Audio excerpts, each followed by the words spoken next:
Depuis quelques jours, Chris Shemazzi passe beaucoup de temps au téléphone. Le coordonnateur du mouvement citoyen Compte à rebours s'active depuis que le gouvernement a sollicité une levée de ces sanctions à l'Union européenne.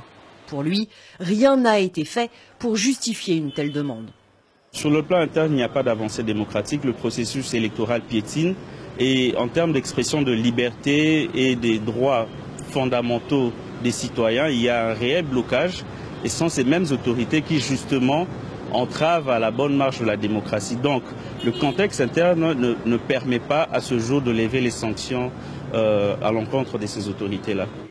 Les discussions sont vives aussi au sein du comité des familles des prisonniers politiques.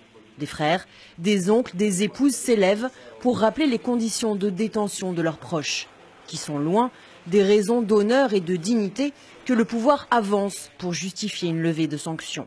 Si on doit parler de respect et de dignité, certains prisonniers politiques sont gravement malades. Je fais référence à Jekoko Mulumba, par exemple, qui a un problème sérieux au rein. Je fais référence à Eugenio Mindongala, qui est hospitalisé depuis 2 ans pour un sérieux problème cardiaque. Et à eux, on nie le droit même à des soins appropriés. L'une des personnalités touchées par ces sanctions n'est autre qu'Emmanuel Ramazani Shadari. C'est pourtant le candidat choisi par la majorité présidentielle pour les élections du 23 décembre prochain. Les autorités dénoncent une ingérence flagrante de Bruxelles dans le processus électoral. Et la réalité, c'est quoi? C'est qu'il fallait affaiblir le président Kabila. Il fallait affaiblir le Congo.